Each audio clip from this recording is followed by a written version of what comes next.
स्वागत है आप लोगों का इस वीडियो में।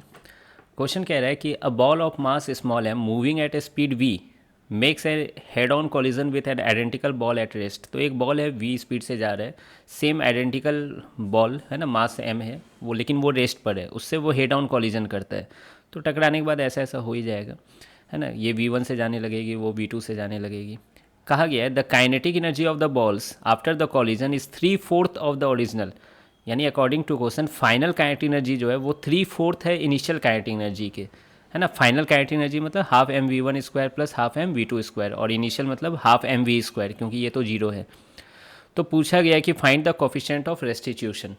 ठीक है, अब देखिए यहाँ पर फाइनल काइनेटिक एनर्जी इनिशियल के बराबर नहीं है, यानी ई इक्वल टू वन तो नहीं है। ठीक है, तो इसका मतलब इन इलास्टिक कॉलिजन हो रहा है, तो वही ई की वैल्यू पूछी गई है।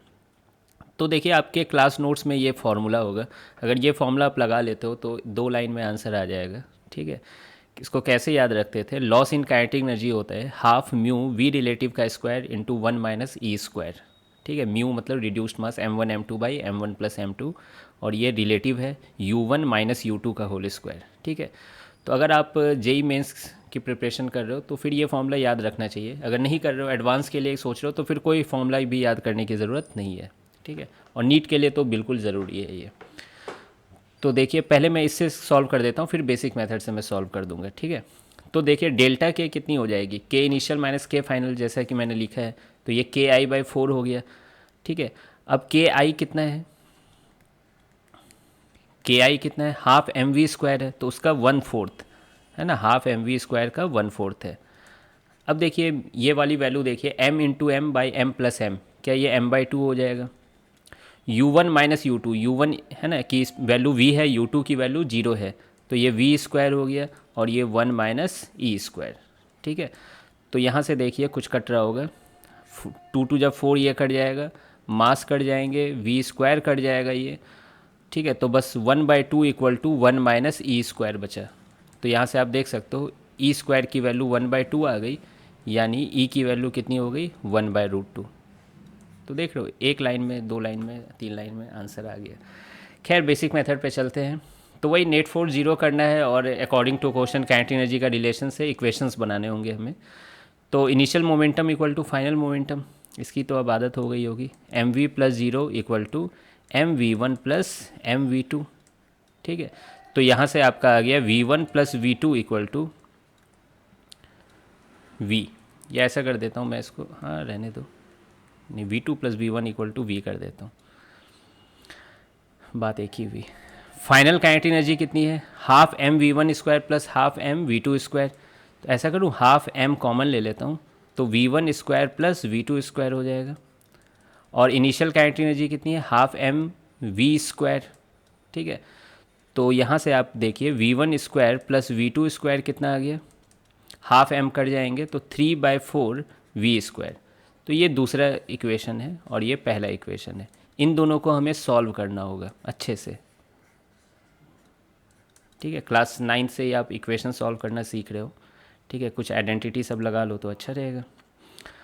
तो ये इक्वेशन सॉल्व करना है, कैसे सॉल्व करें, v2 का वैल्यू उठा के इसमें रख दें, लेकिन वो गंदा लग रहा है, तो ऐसा कर देते हैं, इसको स्क्वायर करता हूँ पहले, तो मैं देखो स्क्वायरिंग बोथ साइड्स, है ना, इसी इक्वेशन को। तो ये हो जाएगा V one square plus we two square plus 2v1v2 equal to V square. ठीक है, अब देखिए V one square plus we two square कितना है, 3/4 इस वी स्क्वायर है, तो 2v1v2 कितना हो जाएगा, V square minus 3/4 V square. ठीक है, इसको आप सॉल्व कीजिएगा तो वी स्क्वायर बाई 4 बचेगा, तो वी वन वी टू की वैल्यू कितनी हो जाएगी, वी स्क्वायर बाई 8, 2 उधर चला जाएगा। तो ये देखिए आ गया हमारे पास एक इक्वेशन। अब मैं देखिए आपको क्लास 9th की याद दिलाता हूँ। अगर मैं ये लाइन लिखूँ तो आप समझ पा रहे हो क्या, v2 माइनस वी वन का whole square equal to v2 plus we one का होल स्क्वायर माइनस 4v1v2। ये इक्वेशन समझ में आ रहा है क्या, a माइनस बी का whole square equal to A square plus B square minus 2ab होता है, और a प्लस बी का होल स्क्वायर क्या होता है, A square plus B square plus 2ab।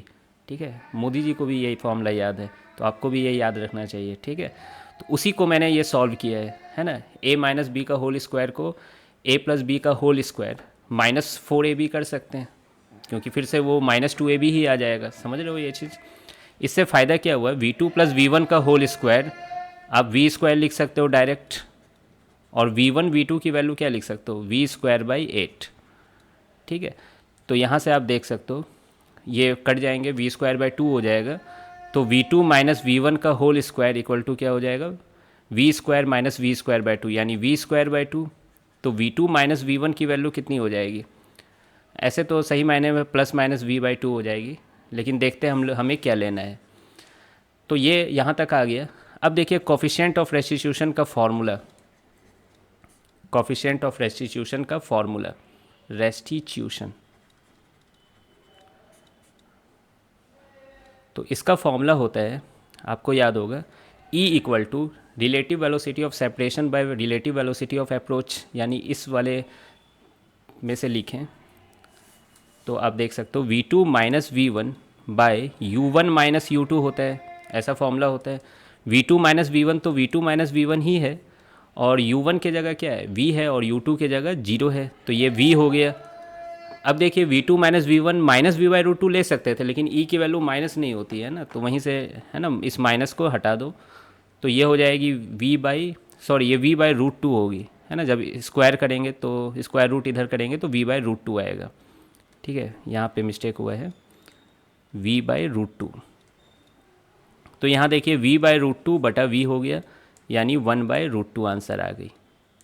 ठीक है, तो ये बेसिक मेथड हो गया जो हम लोगों ने यहाँ पर किया। इसमें बस आपकी स्पीड की ज़रूरत है ना, और बाकी आप इसका वैल्यू उठाकर इसमें पुट भी कर सकते थे तो भी आंसर आ जाता है। ठीक है, बाकी ये मेथड भी आपको दिमाग में रखना चाहिए, मेंस में अगर इजी क्वेश्चंस हैं तो इसमें जल्दी से सॉल्व हो जाता है ना। ये फॉर्मूला याद रख लीजिएगा। बाकी मिलते हैं फिर नेक्स्ट वीडियो में।